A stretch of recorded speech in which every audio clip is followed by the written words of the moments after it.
Good morning guys और आपके क्रिक exam channel में आप सभी का स्वागत है। तो आज के इस वीडियो में 17 जनवरी के इंपॉर्टेंट करंट अफेयर्स को हम लोग कवर करेंगे। तो हमारा पहला प्रश्न क्या है? हाल ही में नेल्सन मंडेला विश्व मानवतावादी पुरस्कार से किसे सम्मानित किया गया? तो आंसर होगा रवि गायकवाड़ को।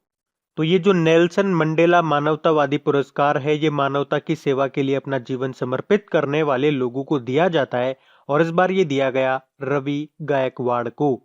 नेल्सन मंडेला ये साउथ अफ्रीका के पहले अश्वेत राष्ट्रपति थे। अच्छा, नेल्सन मंडेला डे कब मनाया जाता है? 18 जुलाई को मनाया जाता है। तो इस प्रश्न से रवि गायकवाड़ का नाम याद रखना। बाकी डॉक्टर शेला केनी का नाम भी इंपॉर्टेंट रहेगा। अभी राष्ट्रीय फ्लोरेंस नाइटिंगेल अवार्ड 2020 जीता था इन्होंने। और कल ही हमने पढ़ा था रोहिणी गोडबोले के बारे में। फ्रांस का प्रतिष्ठित सम्मान ऑर्डर नेशनल ड्यू मेरिट से सम्मानित किया गया था इनको। और doctor Amit Kesarwani doctor APJ Abdul Kalam scientist award 2021 इन्होंने जीता था। तो ये सारे नाम इंपॉर्टेंट रहेंगे, याद रखना। बढ़ते हैं आगे। और हाँ गाइस, अनअकैडमी आपके लिए लेकर आया है बढ़िया बैचेस ताकि आपकी तैयारी हो एकदम पक्की।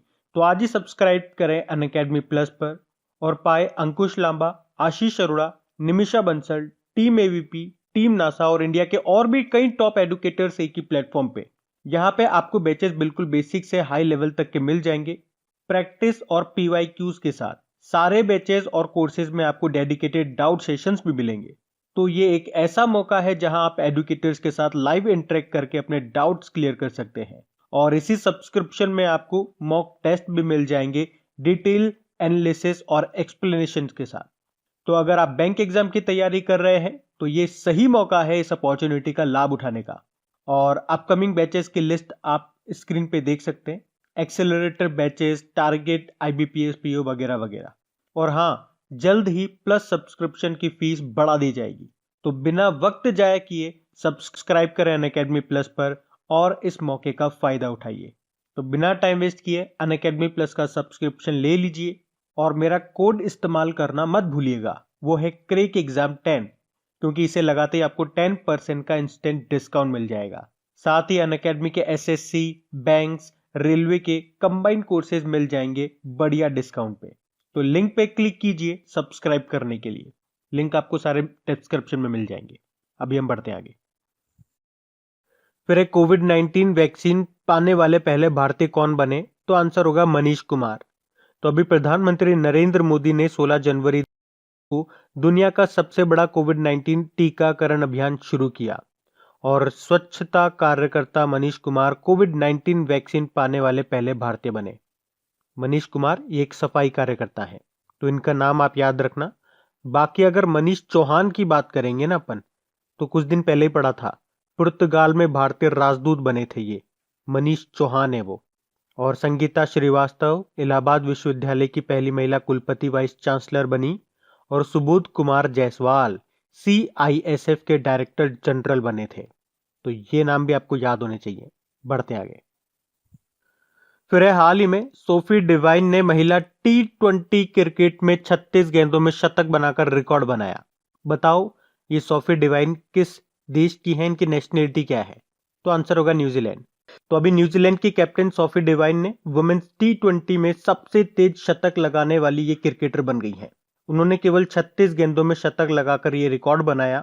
तो ये वुमेन्स T20 के इतिहास में सबसे तेज शतक है। अच्छा, महिला खिलाड़ियों में दो नाम मैं आपको और बताऊंगा। एक तो क्लेयर पोलोसाक का नाम याद रखो, ये ऑस्ट्रेलिया से हैं। इनका नाम अभी न्यूज में था क्योंकि पुरुषों के टेस्ट मैच में 4th अंपायर बनकर पहली महिला अधिकारी बनी थी ये। और ऑस्ट्रेलिया की एक खिलाड़ी हैं एलिसे पेरी।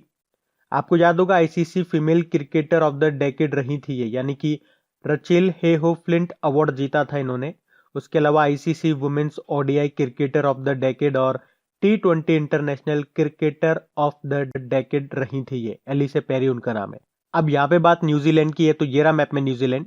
देखो इसकी कैपिटल वेलिंगटन है, करेंसी है न्यूजीलैंड डॉलर और प्रधानमंत्री है जैसिंडा अर्डन।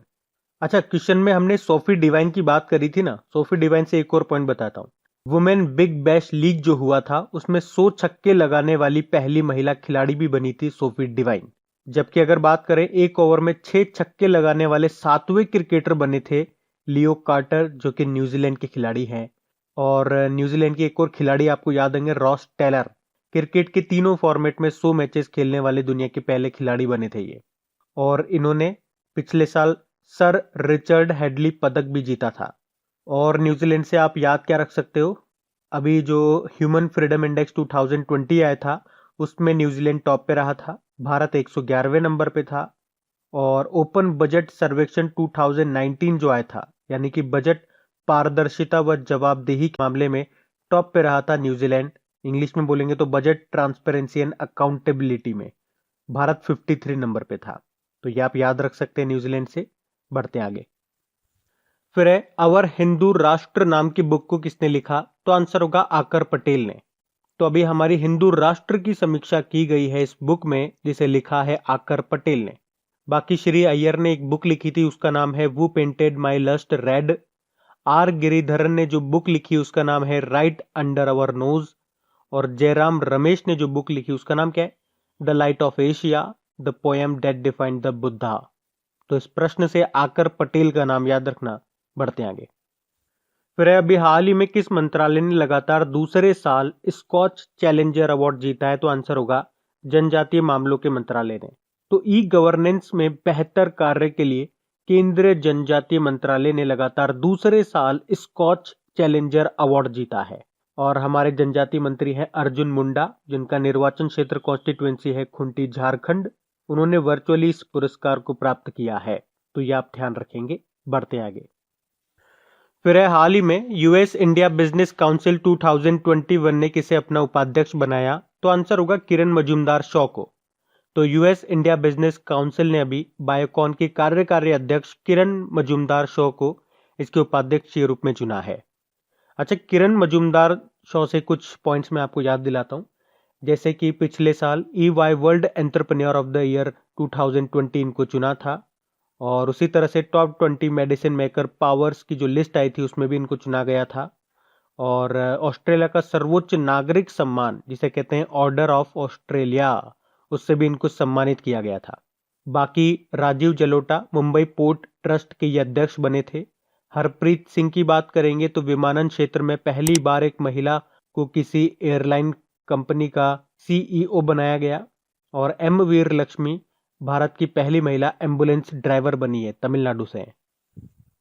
फिर हाल ही में किसने भारत की पहली स्वदेशी ड्राइवरलेस मेट्रो कार का उद्घाटन किया, तो आंसर होगा राजनाथ सिंह ने। हमारे रक्षा मंत्री हैं ये राजनाथ सिंह, जिनका निर्वाचन क्षेत्र है लखनऊ।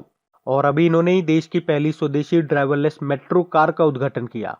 और इसे भारत अर्थ मूवर्स लिमिटेड के बेंगलुरु मुख्यालय में बनाया गया। ये स्टेनलेस स्टील से बनी है। अच्छा देखो, इसी से लिंक करके आपको याद आता होगा, अभी दिसंबर की बात है, प्रधानमंत्री नरेंद्र मोदी ने भी दिल्ली मेट्रो के मेजेंटा लाइन पर जो जोड़ती है जनकपुरी पश्चिम और बॉटनिकल गार्डन को, तो वहां पर भारत की पहली चालक रहित ट्रेन का उद्घाटन किया था। वो हमने दिसंबर में पढ़ा था। बढ़ते आगे। फिर हाल ही में किस बैंक ने वेलनेस थीम्ड क्रेडिट कार्ड को लॉन्च किया, तो आंसर होगा यस बैंक ने। तो अभी यस बैंक ने यस बैंक वेलनेस और yes bank wellness plus credit card को लॉन्च करने के लिए Aditya Birla wellness private limited के साथ समझौता किया है। तो ये स्वसेवा, मानसिक और शारीरिक कल्याण को प्रोत्साहित करने और बढ़ावा देने के लिए एक पहल है। National payment corporation of India के साथ मिलकर रुपे सेलेक्ट नाम से डेबिट कार्ड लॉन्च किया था। इंडसइंड बैंक मोबाइल पर करंट अकाउंट की सुविधा शुरू करने वाला ये पहला बैंक बना। और ICICI की बात करेंगे तो क्रेडिट योग्यता का आकलन करने के लिए सैटेलाइट डेटा का उपयोग करने वाला पहला बैंक बना ये। यस बैंक, देखो यस बैंक का हेडक्वार्टर मिलेगा आपको मुंबई में। इसके MD CEO प्रशांत कुमार हैं और इसकी टैगलाइन होती है एक्सपीरियंस अवर एक्सपर्टाइज। बाकी अभी यस बैंक ने SMS पे फीचर को लॉन्च किया था, पॉइंट ऑफ सेल मशीन पे कॉन्टैक्टलेस भुगतान करने के लिए। और युवा पे नाम से एक डिजिटल वॉलेट मोबाइल एप्लीकेशन भी लॉन्च किया था यस बैंक ने। और खुशियों की करें जिम्मेदारी से तैयारी एक अभियान भी शुरू किया था, तो ये भी ध्यान रखना। बढ़ते आगे। फिर किस भारतीय सशस्त्र बल ने $20 मिलियन में स्विच ड्रोन को खरीदने के लिए एक निजी कंपनी के साथ समझौता किया, तो आंसर होगा भारतीय सेना। तो अभी भारतीय थल सेना ने स्विच नामक ड्रोन को खरीदने के लिए आइडिया फूड्स के साथ समझौता किया है। ये सौदा $20 मिलियन में हुआ और ये ड्रोन सेना को 1 साल में डिलीवर किए जाएंगे। आइडिया फूड्स ये मुंबई की एक प्राइवेट कंपनी है जो रिसर्च एंड डेवलपमेंट पर काम करती है। अच्छा, इंडियन आर्मी डे भी हमने मनाया था, कब? 15 जनवरी को। और हमारे थल सेना प्रमुख कौन है? आर्मी चीफ मनोज मुकुंद नरवणे हैं। बढ़ते आगे। फिर है हाल ही में जारी टॉमटॉम ट्रैफिक इंडेक्स 2020 में कौन सा शहर टॉप पे रहा? तो आंसर होगा मॉस्को। अब इसमें टॉप पे रहने का क्या मतलब हो गया कि 2020 में दुनिया में सबसे ज्यादा ट्रैफिक कंजक्शन यानी कि यातायात संकुलन, आप कह सकते हो सबसे ज्यादा भीड़ भाड़ वाला ट्रैफिक के केस में, या सिंपल शब्दों में कहूं तो दुनिया का सबसे खराब ट्रैफिक वाला शहर रहा रशिया का मॉस्को। उसके बाद मुंबई रहा, फिर रहा बोगोटा, कोलंबिया का बोगोटा, और इस बार बेंगलुरु 6ठे स्थान पे रहा और दिल्ली 8वें स्थान पे रहा। तो ये आप ध्यान रखना, फर्स्ट नंबर पे मॉस्को, सेकंड नंबर पे मुंबई। बढ़ते आगे। फिर है हाल ही में किसे दूरसंचार उपकरण और सेवा निर्यात संवर्धन परिषद यानी कि telecom equipment and service export promotion council का नया अध्यक्ष नियुक्त किया गया? तो आंसर होगा संदीप अग्रवाल को। तो अभी telecom equipment and service export promotion council का नया अध्यक्ष संदीप अग्रवाल को नियुक्त किया गया है। ये जो TEPC है ये एक स्वतंत्र निकाय है जो सरकार के द्वारा दूरसंचार उपकरणों और सेवाओं के निर्यात को बढ़ावा देने और विकसित करने के लिए इसको स्थापित किया गया है, और उसी का अध्यक्ष बने अभी संदीप अग्रवाल। बाकी आर्या राजेंद्रन देश की सबसे युवा मेयर बनी थी। ये केरल के तिरुवनंतपुरम में पार्षद चुनी गई थी। ये उदय शंकर फिक्की के अध्यक्ष बने और वर्षा जोशी राष्ट्रीय डेयरी विकास बोर्ड की अध्यक्ष बनी थी। बढ़ते आगे। फिर है भारत के 72वें गणतंत्र दिवस के मौके पर देश के मुख्य अतिथि कौन होंगे? तो आंसर होगा कोई भी नहीं होंगे। तो ये इंपॉर्टेंट क्वेश्चन रहेगा क्योंकि इस पे पहले भी काफी चर्चाएं चली है, जैसे कि ब्रिटेन के बोरिस जॉनसन आने वाले हैं, लेकिन बाद में फिर उन्होंने मना कर दिया कि हम तो नहीं आ रहे। वहां पे कोविड-19 का नया स्ट्रेन फैला, इसलिए उन्होंने मना कर दिया कि हम नहीं आ रहे। उसके बाद ये चर्चा हुई कि सुरीनाम के प्रेसिडेंट आएंगे, चांद संतोखी आएंगे, और अब हमारे विदेश मंत्रालय ने क्लियर कर दिया कि भैया कोई नहीं आएंगे, ना हम किसी को बुला रहे हैं, ना कोई आ रहे हैं। कोरोना वायरस का काल चल रहा है, कोई कहीं नहीं जाएगा।